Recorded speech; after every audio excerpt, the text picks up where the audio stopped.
Biodiversidad en México. La biodiversidad se define como la variedad de seres vivos que habitan la Tierra. Esta comprende los distintos ecosistemas y especies, así como las diferencias genéticas que hay entre los individuos que la constituyen.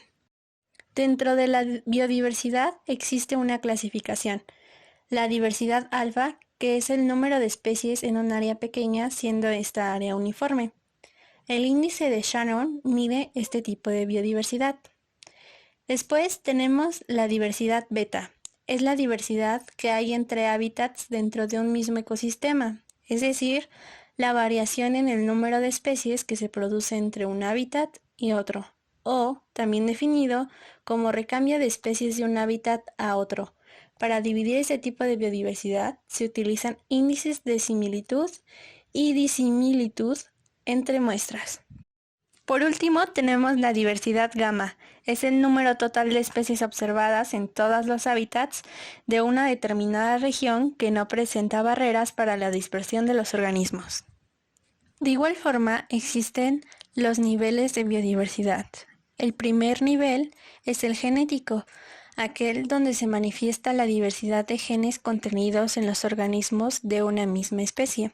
En la imagen, a pesar de que observamos una gran cantidad de perros, presentan diferencias entre ellos debido a su variedad genética. Un ejemplo en México es que existe una gran variedad genética desde grupos étnicos, especies de animales y plantas. Después tenemos el nivel taxonómico. Es aquel donde se observa la diversidad de especies, géneros o grupos taxonómicos mayores que encontramos en un área determinada. En esta imagen observamos la gran variedad de especies de peces que podemos encontrar en un arrecife. A nivel de especies, aproximadamente 10% de las que existen en el planeta se encuentran en México, haciéndolo un país megadiverso, como veremos más adelante. También tenemos el nivel de ecosistemas. Se refiere a la variedad de hábitat, de ecosistemas o de procesos ecológicos que podemos encontrar en un área. En cuanto a ecosistemas se refiere, México y Brasil son los países más ricos de Latinoamérica en variedad de esto. Alrededor de todo el territorio mexicano podemos encontrar un total de 34 ecosistemas inalterados. A continuación les mostraré la regionalización, que representa una herramienta metodológica básica en la planeación ambiental, pues esta permite el conocimiento de los recursos para su manejo adecuado. La importancia de regionalización es de tipo ambiental. Estriba en que se consideran análisis basados en ecosistemas, cuyo objetivo principal es incluir toda la heterogeneidad ecológica que prevalece entre de un determinado espacio geográfico, para así proteger hábitats y áreas con funciones psicológicas vitales para la biodiversidad, las cuales no hubiesen sido consideradas con otro tipo de análisis. Los patrones biogeográficos de los taxones del país también muestran una notable complejidad. Les explicaré la información del siguiente mapa. La parte norte de México se sitúa en la región neártica, mientras que la parte austral pertenece a la región neotropical. Entre ambas, principalmente en las Sierras Madre y la faja volcánica transmexicana, la mezcla de taxones neárticos y neotropicales determina la zona de transición mexicana. Esta encrucijada biótica hace que la diversidad de México sea tan interesante, no solo en términos de sus especies endémicas, sino también en cuanto a sus variadas relaciones filogenéticas y las hipótesis que se han formulado para explicar como taxones de orígenes diversos. Adicionalmente, el país posee casi todos los tipos de vegetación, con desiertos, bosques tropicales y templados, pastizales, yermos de alta montaña, etc. Se revisa la regionalización biogeográfica del país, reconociéndose dos regiones, una de transición, 14 provincias y 40 distritos. Como podemos ver, México posee gran variedad de ecosistemas, lo que lo convierte en un país megadiverso. Los países megadiversos son aquellos que albergan el mayor índice de biodiversidad de la Tierra.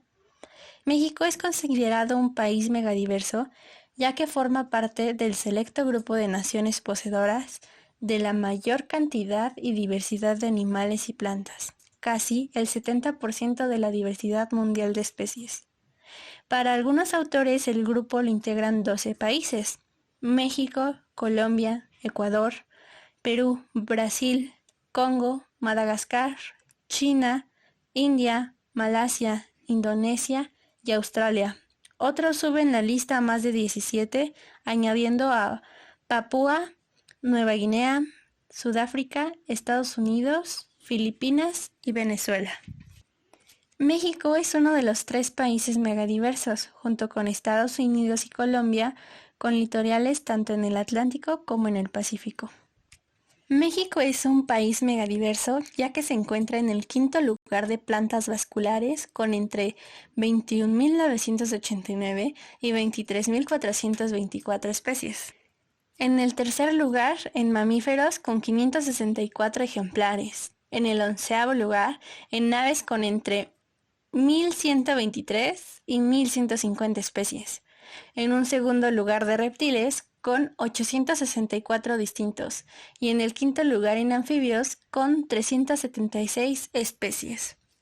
Entre anfibios y reptiles, más del 45% de las especies son endémicas, y de las aves con gran capacidad de dispersión, solo el 11%.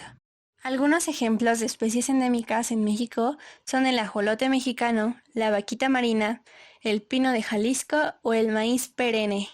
Sin embargo, aunque tenemos una gran variedad de biodiversidad, tenemos muchos factores que la afectan, como puede ser la pérdida y degradación de los hábitats.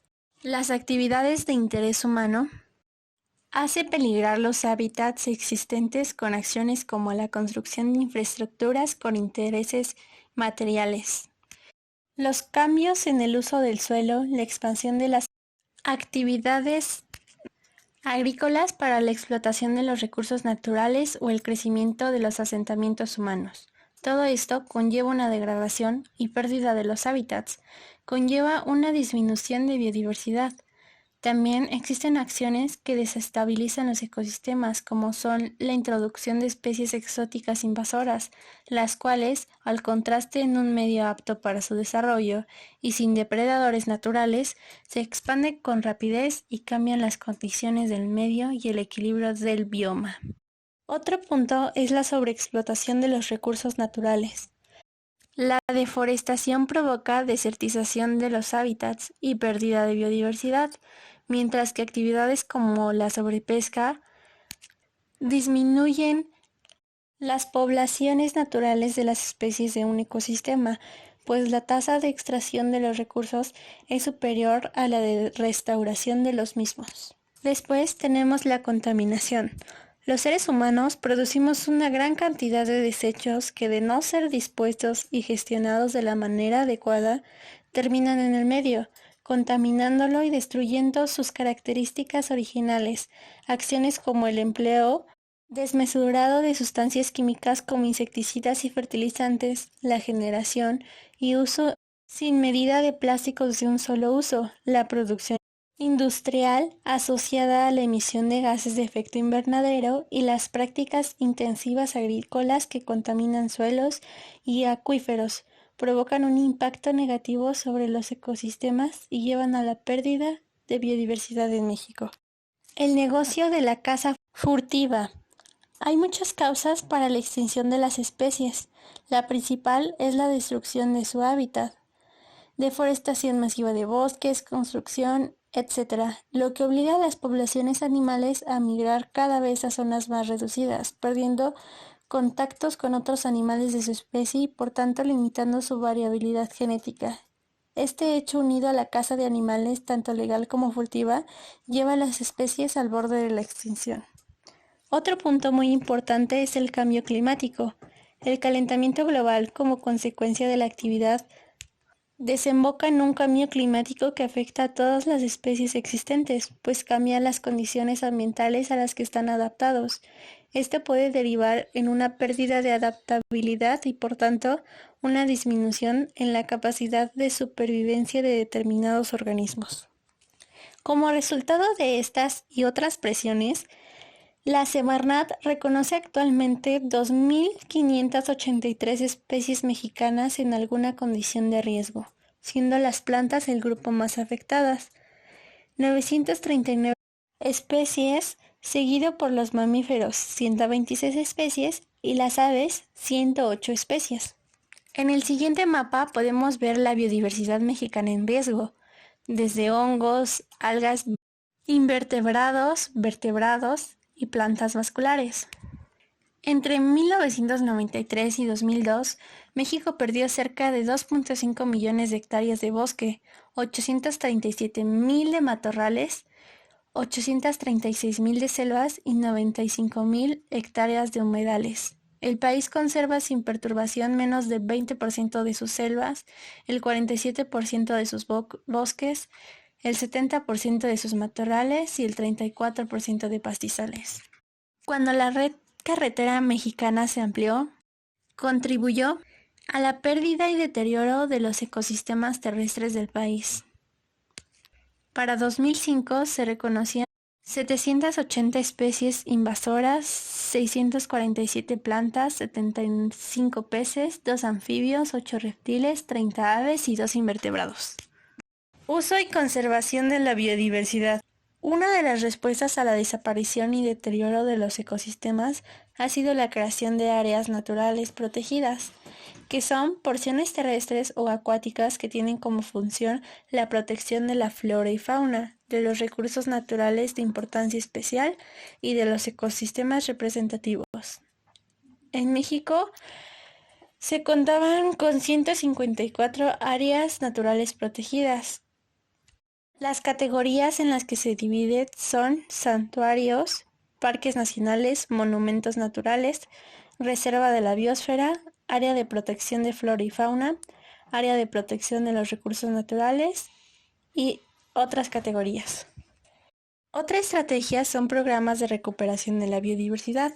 Hoy en día existe la Estrategia Nacional sobre la Biodiversidad de México, que es un plan de acción desde el 2016 hasta el 2030 del Gobierno de la República. Este posee 6 etapas de desarrollo.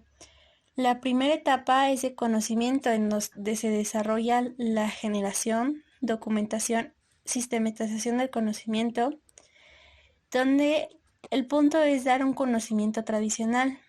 Se busca la promoción de la ciencia ciudadana, el desarrollo de herramientas para el acceso a la información.